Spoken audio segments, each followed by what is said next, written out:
Hello. I hope you're having a really good day. Um, the first movie we're ever gonna cover is Heavyweights, a 1995 comedy directed by Steven Brill. This is when Disney was actually good, like the good old days. This movie stars this movie stars Tom McGowan, Aaron Schwartz, Sean Weiss, Tom Hodges, Leah Lale, Paul Feig, Kenan Thompson, David Bowie, Max Goldblatt, Robert Zockine, Patrick Labrick, I probably said that wrong, Jeffrey Tambor, Jerry Stiller, Annie Mara, and Ben Stiller. Ben Stiller actually plays two characters, Tony and Tony's dad. Tony's the guy who owns the camp. Whoever plays two characters in the same movie, I'll always think that is so phenomenal. Like in Sonic the Hedgehog 3, Jim Carrey plays two characters. They even make a fourth wall break. But enough talking. Can heavyweights get a heavyweighted score? Let's find out. It's the end of the school year. Everyone's celebrating and stuff. There's paper everywhere. The janitor's crying right now. We meet our main character, Jerry. He walks home because he missed the bus. When he gets home, he's greeted by his parents and this guy. They watch a video about a camp called Camp Hope. Jerry actually thinks this camp is cool, until he learns it's a fat camp. Jerry starts crashing out and insulting everyone, but he's forced onto a plane anyway. He gets this wing thing by a flight attendant and then meets Roy and immediately befriends him. He meets Pat and they go on a bus ride all the way to Camp Hope. Once they arrive, we learn that Pat has a love interest for the nurse, Julie. Jerry goes to his cabin called the Chipmunk Cabin and he meets all the campers, Josh, Sham, Cody, Nicholas, Michael, and Phil. Most of these characters won't even be mentioned any longer in the script, but you know who they are. Jerry reveals he hid some Oreos, but little does he know, the entire camp has this entire life supply of snacks hidden everywhere. It's kind of crazy. They start having fun. They go on this thing called the Blob. I really wanted to do this so bad. But then they have an assembly. Everyone gathers up, they sit down, and the owners of the camp announce they're no longer going to own the camp. It's all sad, emotional. One of the owners starts crashing out, and then they leave. But then we get this rock intro and meet Tony. I love how it was such a sad scene, and then it transitioned into this epic rock musical thing. Tony talks about how rich he is and how popular he is and how he's excited to own this camp. But then he introduces the staff. I'm not really gonna talk about the staff, except for Lars. I love Lars. He talks about how he was really fat and together they're gonna lose weight, and then they leave. And then he leaves. He kind of just leaves. The staff I was talking about earlier, Lars, replaces Pat and introduces himself to the chipmunks. The next day they do this slide exercise. It's like a water slide exercise thing. I have no idea what this is. They start weighing them, they start measuring them, and they take pictures. And yeah, Lars says some funny quotes. You've broken my camera! Lars tries to get a massage. I guess Julie was kind of Lars' love interest too. It's not really talked about later, but I guess it is. Eventually the camp has to play against experts. And Tony somehow thinks this is teaching them about life. I generally hate Tony so much. That's why he's a good villain. Tony basically makes Julie work overtime. There's like 10 boys just sitting in the nurse's office. At night, Tony starts checking for snacks, literally ripping up people's beds. That's messed up, bro. He finds a bunch of snacks and then starts pressing Jerry, like, do you know who did this? I swear I don't, please. I know you have something to do with that. And then Josh just starts insulting him. Tony does not take this lightly and kicks him out the camp. Everyone starts making theories. He was sent home. His parents wouldn't let him in the house anymore. He was shipped off to New York. Stuff like that. The camp starts ruining everything. They killed the blob. No. They got rid of the go-karts. And the other camp, that's not too far, bullies them and vandalizes them. Okay, Tony, so you're not gonna get mad at the camp for vandalizing the camp that you own, but get mad at a couple of little kids because they're fat? That makes no sense. Whatever. They also get so desperate, they start eating cows and rats, shown later in the movie. Tony then sets up a dance with the girls and boys. No one participates, but then Tim just starts dancing, hoping other people would join him. And his plan just somehow works. This scene is so out of pocket, bro. Everyone starts dancing, everyone's having a great time, and then Tony's just like, no, party's over. Jerry then talks with Pat at the go-karts, saying that he's always wanted to go fast and stuff, like he's tired of being fat. This thing of Jerry wanting to go fast, I didn't really care about, but it's a Disney movie from the 90s, so what did I expect? Pat then pushes Jerry across the course, and then they crash into a bunch of tires. And then they do it again off screen. Later that night, Josh returns, but he's hypnotized. Just kidding, he's good. He came back because his dad was a lawyer. The next day, the team breaks into Tony's cabin while he's running. They find out Tony has been using pictures of the team on his poster, and they're like photoshopped onto other people's faces to make them look skinny.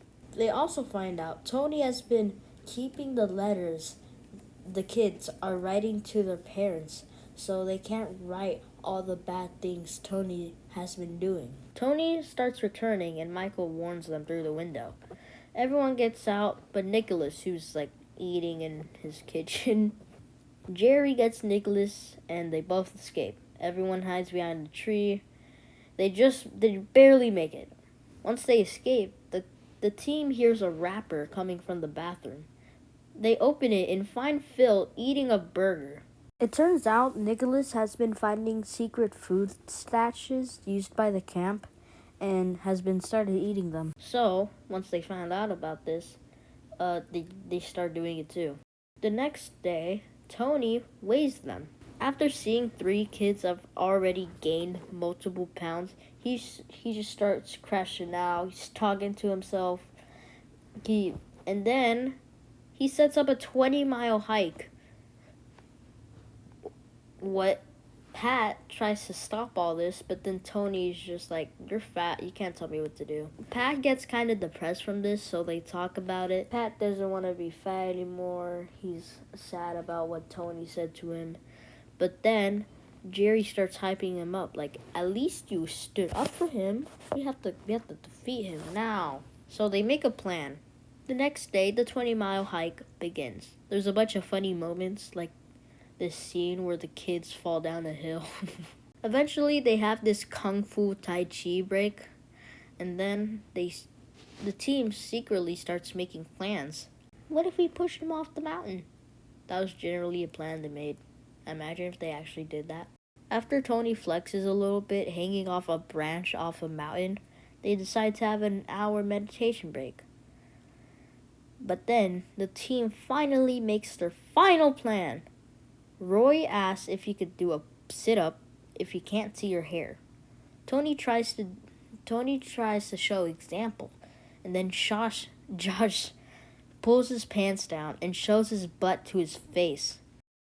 Josh runs into the forest and Tony chases after him. Tony corners Josh, and Tony, right when he's about to get him, falls into a hole that was covered by leaves and sticks. This was a hole they found earlier on the hike. This is actually so smart. This is so smart. Jerry brings Pat, Julie, and Tim to show them that they made a prison for Tony with an electrical gate blocking him from getting out. Like, when did this film become a horror film? Pat tries to free Tony, but then Tony messes up and starts insulting him. Why would you insult someone that's trying to save you? That's like if Spider-Man is saving you from falling from a building, but you hated him, so you're just like, Spider-Man, you suck. What do you think he's gonna happen? He's gonna drop you. Then they tied a staff to the trees. Oh my... Bro! This film transitioned so fast. Since all the staff and the owner of the camp is not here to tell them anything, they just have a party. There's people walking around with pizza, chicken wings. Everyone's pouring chocolate syrup on themselves. They're putting Twinkies on their pizza. It's crazy. It's a wild party. In the morning, they wake up dead, basically. That would be a good title for a movie. Wake Up Dead. Pat tells them that they learned a lesson to have self-control. So everyone just agrees to have self-control and try to lose weight healthily. They learn how to be healthy and do healthy activities, learning about fruits and vegetables. And then the parents return.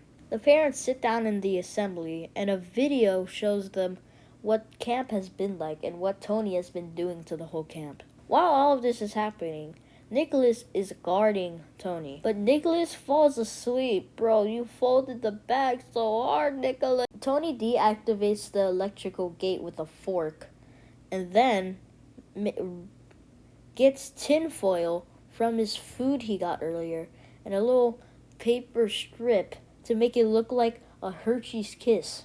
Why is everyone smarter than Albert Einstein in this movie? Tony drops the Hershey Kiss in front of his gate and grabs Nicholas. He escapes off screen and starts watching the video with them. Jerry tries to stand up for himself, but then Tony squares up. Oh yeah, you want this? Us. Then Jerry's dad just kind of easily punches him. But then Tony gets back up. Boom! He does this karate thing on Jerry's dad. He's getting prepared. He starts doing backflips and the backflips into a wall. Okay. I think it would have been cool if they actually had a little battle scene. It would be really stupid, but it would be a fun scene. That would probably be my favorite scene of the whole movie. So after Tony humiliates himself, he gets sent off, and then his dad comes up and he's like, okay, we closed the camp, goodbye. You'll get refunds, no problem. But then everyone's like, yo, we want to stay. And then Tony hires Pat to be in charge because he's been at the camp for 18 years. They start reviving the camp. They bring back the blob. They start repairing the go-karts. They stop the other camp from vandalizing them. And then it's the big day. They have Apache Relay. I think that's how you say it. It's a race to get a trophy, basically. They do all this stuff. They do a bag race. They do soccer, parkour, football, whipped cream and a balloon, history trivia. I won't get into how they do that because I kind of want to just talk about the go-kart ending. And here's what happened. Jerry races this other blue cart guy, and they start racing. Jerry starts out on the front, but then the other car gets up. Jerry overtakes again, but then the blue car just like, no, I'm not having this, and hits him with a chick hicks and jams into him. Jerry accelerates and jumps and literally flies over him. Okay, so you could have gone faster since the beginning. Why didn't you just use it then? What? Whatever. Jerry wins. Everyone's happy. The other team's like yapping. The other team complains like, "Yo, we need that trophy. We need that trophy for no reason. You didn't even win it." But then Pat tells Michael to throw that thing in the pond. The other team starts crashing out and starts chasing after it. Pat finally kisses Julie. They start celebrating. And that's the end of the movie. In a post-credits scene, Tony tries selling jewelry to someone and then he's instantly shut down. At the end of every video, there's going to be a favorite quote, a favorite scene, and a favorite character. So, let's see what Heavyweights got. For my favorite quote, it definitely has to be... We already know each other's names. For my favorite scene, it's probably when Tony escapes. It's so dark for a Disney movie. And my favorite character has to be... And I am Lars. And the final score for this movie is... 8. I think this movie was really funny, and the final act was actually really enjoyable to watch.